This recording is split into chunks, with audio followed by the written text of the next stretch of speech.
Good evening, everyone. It's the host, Dan the Man, that is here to tell you all my 8th chapter of Pirates of the Caribbean, The Final Voyage. Are you all ready? Sit back and relax, and let's get started. Chapter 8, The Portal to the Forbidden Island. It's early morning, as Red was the first one to wake up from her sleep. As she looked around, she noticed that Annamaria was sleeping beside her, and that Jack Sparrow is also resting on the steering wheel with a bottle of rum on his hand. She scoffed in disbelief, and then a bright idea came up to her mind. She quietly and gently took Jack's hands off the steering wheel, and then she grabbed the wheel, and then she started to steer the ship. She took a deep breath, closed her eyes, as she could hear the waves of the sea boiling and roiling, and the ship moving gently up and down across the waves. Then she started to look around and feel like that she was captain of the ship. Then she heard Jack snorting as he's still asleep thanks to his drinking. Thinking fast, Red grabbed a rope tied to the steering wheel and into the deck so it won't lose control, and then she headed to Jack's cabin. She looked around to look for the Book of Janisha, as she knows that there were a lot of books on the shelves. Then she found the book, grabbed it, and started to walk away until she saw hidden maps.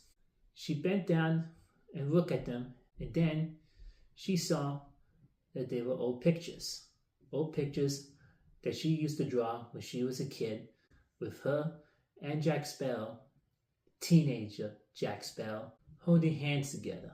She smiled and chuckled softly. Then she looked through another paper, and she saw that she and Jack were on the Black Pearl beside their father, riding the ship. And then she started to remember everything, all the good times that she and Jack had when they were kids. She remembered that they were inseparable and always do things together. Sword fighting, play fighting, riding the ship with their father, always playing games and other kid stuff.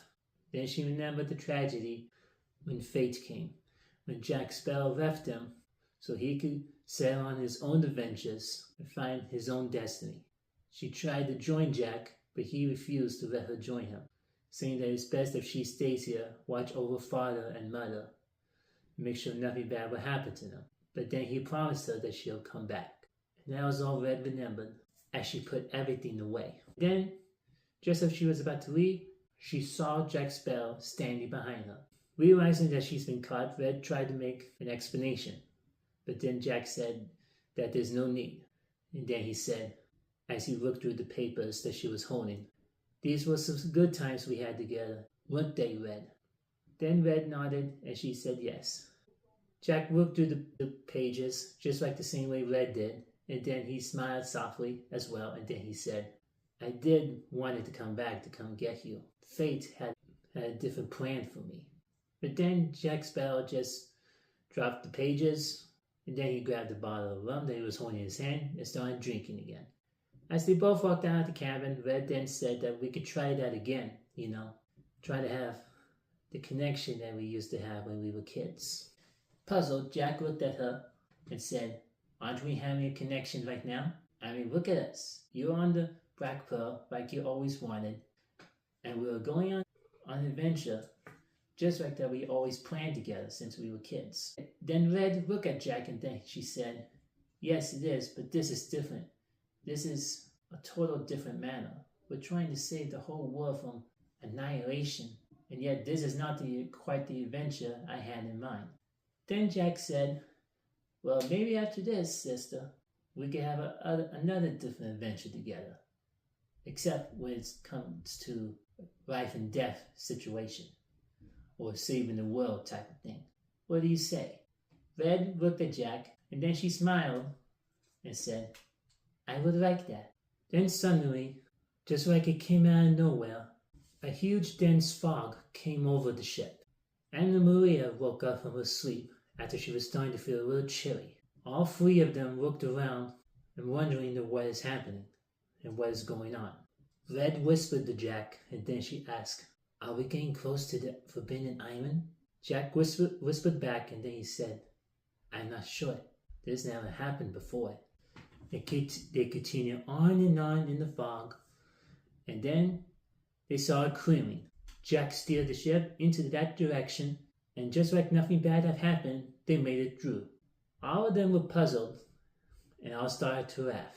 Annamaria said, all of us being worried, all because of a big dense fog. Then Red answered back saying, when we thought that something bad is going to happen. Then suddenly, on the right side of the ship, cannon fire happened. All three of them ducked as the cannons hit the ship. As they all got up, they all looked and saw the HMS Dauntless II was the one that was firing at them. Jack got his spyglass, looked around, and then he saw that the governor was the one who was giving them orders to fire again. He groaned in disgust, and then he said, that is the most fattest piece of governor I have ever seen. Confused, Red grabbed the spyglass from Jack's hand, and she looked and saw that Jack was right. But as she took the spyglass off her eye, she then said, that's the same governor that has been imprisoning me on Port Royal all these years ago, and the one who's been chasing me. Jack looked at her, then he said, why, because of the book? Yeah, and also because that he wants me hanged all the way into England for my past crimes that I have done on Port Royal. Flabbergasted, Jack looked at Red, and then he said, did you did all that? In disbelief, Red looked at Jack, and then she said, no, I haven't. Well, maybe a few things, but no. All the other things that you falsely accused? No. Then Annamaria shouted that there's another ship on the left side. Both Red and Jack looked, and then they saw that she was right. But this ship is the Flying Dutchman. And then they heard another cannon fire, but coming from behind as it hit the ship. They all looked back, and then they saw Queen Anne's Revenge. Red looked around widely, and then she started to notice that they're trapped. What are we going to do, Jack? Before Jack could say anything else, all of the ships from the left and right and the back fired again and hit in every direction.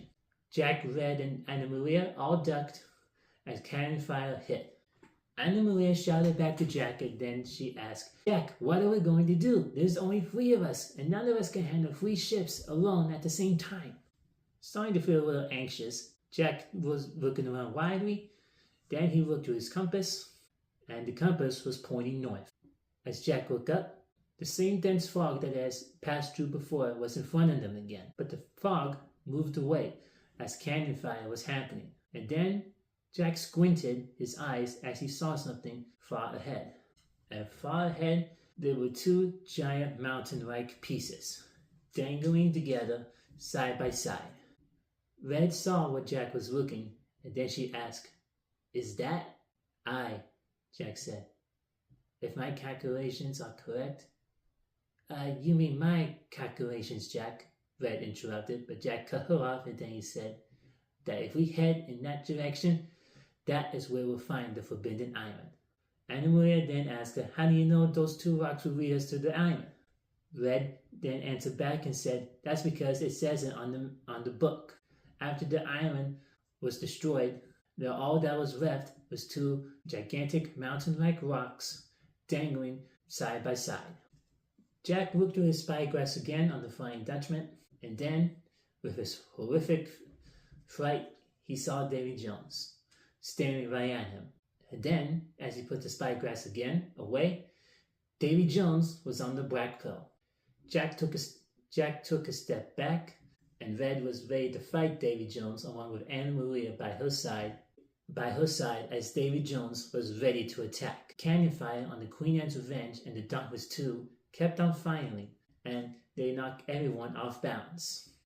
Thinking fast, Red pushed Davy Jones off the ship, and Davy Jones plunged into the water. And then he started to climb up with a horrifying evil laughter all over his face as he had his sights on Jack. And then Annamaria was running towards her little dinghy boat to make sure it was all secure, because that is all that she has left. And then the HMS Dauntless fired again, and hit above deck where Annamaria is. Annamaria fell overboard along with her dinghy. Jack and Red look around to see where Annamaria is. Then they spotted her on her dinghy as she was trying to head back into the ship. Red told her to hold on and as they would throw a line so she could jump aboard. And then all of a sudden, the two mountain-like rocks were rumbling as an earthquake was happening. The wildest, biggest earthquake that anyone could ever know. All of the ships had started firing as Davy Jones climbed off the pearl, swam towards the ship into the Flying Dutchman, grabbed his spyglass, and then he saw that the rocks were creating a dimensional portal. Angelica on the Queen Anne's Revenge, the governor for the HMS Dauntless II, and Jack Sparrow were all looking through their spyglasses the same way as Davy Jones did, as the rocks had made it to an interdimensional portal, and there was a huge gust of wind as the Black Pearl was being dragged inside to the portal. As they're being sucked inside, Red looked back to see Annamaria was too far off to be rescued. Then Annamaria shouted back and said, "Don't worry about me. You and Jack are the only ones who can stop this. Go, save the world. I'll be alright. You can do it." And just like that, the Black Pearl got sucked inside the portal and vanished. Then the Flying Dutchman did the exact same thing as it was being sucked inside the portal and vanished. On the HMS Dauntless II, the governor was yelling in frustration, knocking everything aside from his feet and hands like an angry child. And then he shouted, "I want that woman and that book. That book is the destination to find what I'm looking for. And to my correction, obviously, and that woman could go be hanged into England for her crimes, just as I have announced for the first moment that I laid eyes on her." And then he heard Angelica's voice on the Queen Anne's Revenge on the left side. Angelica was waving and shouted, "Ahoy, Governor.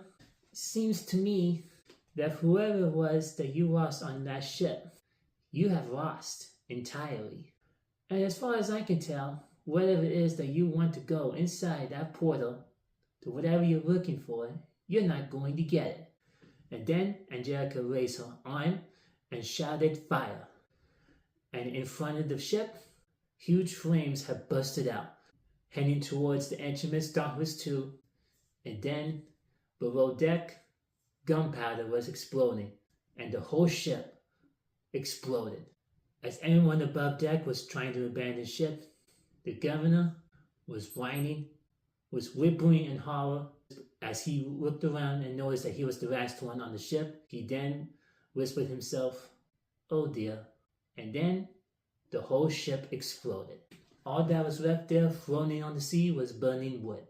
And then, before Angelica could make the order, the Queen Anne's Revenge had also made it inside the portal, and then the portal closed, and the rocks made the formation back as it was before. And that is the end of Pirates of the Caribbean, The Final Voyage, Chapter 8. What do y'all think of it so far? Do you like it? Please let me know in the comments down below. Don't forget to subscribe for more notifications of videos, shorts, and posts the upcoming future, and also to share to your friends and families so I can reach up 1,000 subscribers. Hope you have a good, splendid day. God bless.